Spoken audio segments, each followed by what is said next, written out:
My guest on the program is Mr. Dalhatu Ezekiel. We used to know him as the spokesperson for natives of the Federal Capital Territory who have constantly complained of housing deficits and poor infrastructure in the nation's capital. If the plan was to shut him up by giving him a government appointment, I don't think it's working. He is now the FCT Commissioner, Public Complaints Commission. He talks about the strain on Abuja's infrastructure. Over 3,000 complaints since he came into office. And if the nation's capital is home for all, please watch this.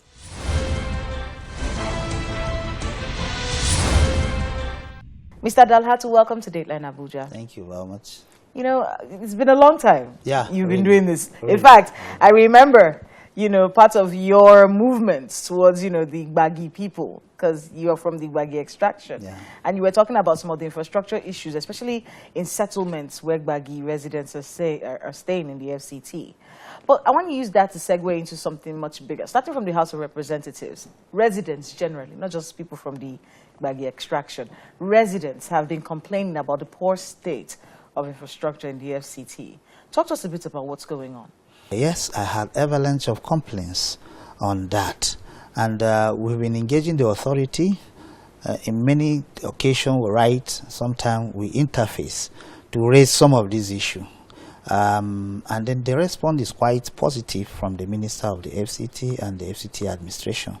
But I feel like any other person also will feel there should be some sense of improvement in the aspect of security, in the aspect of some of the infrastructure in the rural communities.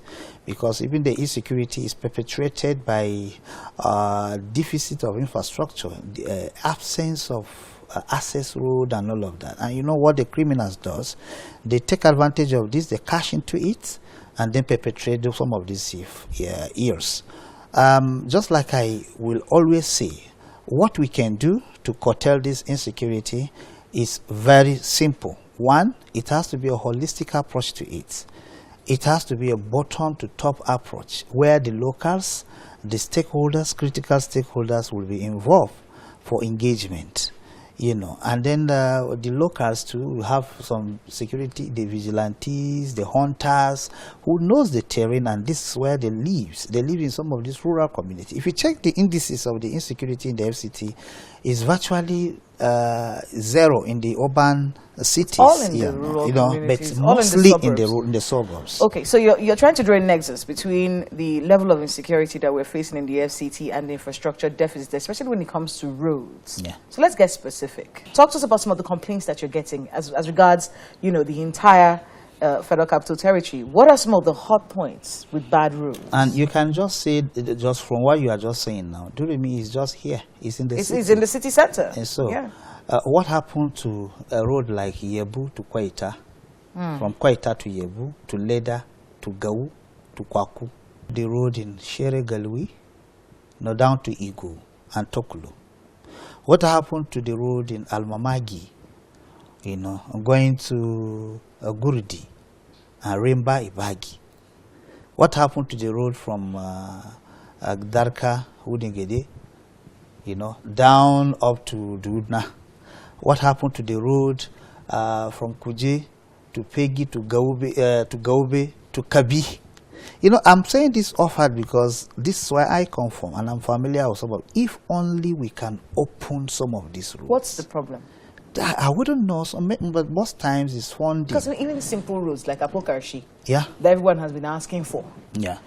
Because it is a problem, not just to citizens, but to the FCT, even to the governance of the FCT. Yeah.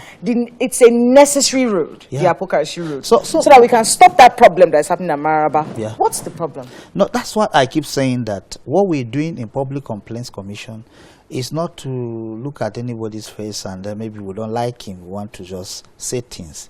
The strength of whatever we say is based on the complaints we have. And then mostly what we also see, just like you're saying, some of these infrastructure are necessary to human development. They are necessary to even implementation of government policies and all of that. And so what we can keep saying is whatever it is, we know there are challenges of funding and all of that, but I know that route, Apo, Waru, Wasa Road, has been there for years. And then we actually cannot explain very vividly what's the problem. But I think government, FCTA should find a way of fixing that road. Yes. Is there going to be any hope of any of these major roads, these major roads that have been talked about and there have been so many complaints about? Is there going to be any hope of any of them being done before the end of this FCT minister's time in office? I will say yes and no. Yes, because we believe in government, because we're in government and we know what the government is out there to do for the people. So which ones? Which ones is he looking at? I'm saying first? No, because some of these details will be better said by the administration of FCTA. Let's take a look at the population growth, because there's an explosion in population growth in the FCT. Is the administration of Abuja going to be able to handle the level of pressure it's going to put on the already existing debilitating infrastructure in the FCT? I think it's a major challenge. Nobody should be cosmetic with the truth. Because if we don't check the influx of people coming into FCT, we'll still have the situation we have back then before and during Erufai, where he had to be very hard on the citizens, just to check the population growth. When you say check, you mean not let people come in? Not that. We have people who are coming to Abuja that has no business being in Abuja, for instance. Somebody who does not have where to stay in Abuja and he does not have a particular occupation he's doing that he's coming into Abuja to do, and then you ask yourself, what is bringing him to Abuja? Why is he living where he is? Abuja, the way I look at it, the model city, was not meant for everybody to be. That's why if you check the master plan, there are places earmarked for certain things. It's more or less like a civil service kind of a city, then with some designated kind of human beings that will be here. Not everybody. If we say everybody should be in Abuja, then I don't know how we're going to handle it. And so we should have a measure, like I raised through my memo to the FCT administration, we should have a measure of checkmating some of this influx. Number one, and I repeat, we talk about the housing. I was actually going to go there because there's a lot of demolitions going on right now. In fairness, there are a lot of demolitions going on right now, to check this massive influx of people who come in and don't have a place to stay. They always end up staying in shanties.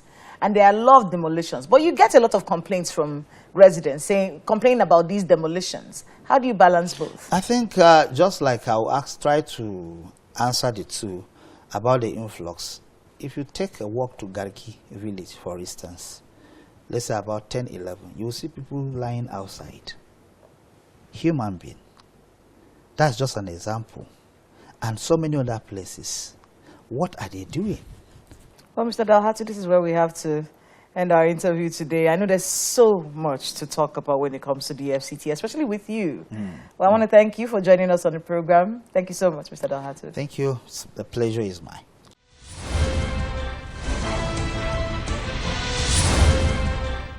Thanks to Mr. Dalhatu for being with us on the program this week. But there's no rest for the wicked, sir.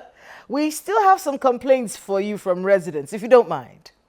Kushimo Olufemi Oladipo on Facebook says, for the accelerated development of housing deficits and infrastructure, the FCT allocated land to private developers for the mass housing schemes.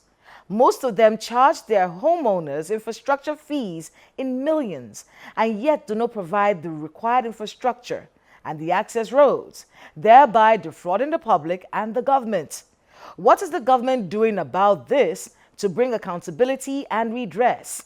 This is a very common scenario and cause for concern in Abuja. Kindly bring this up. Thank you. Arrow on Instagram says, road infrastructure at the Lugbe Federal Housing Authority axis have been on the FCT budget every year since El Rufai sold houses in Abuja. We need to know why that axis is still as it is.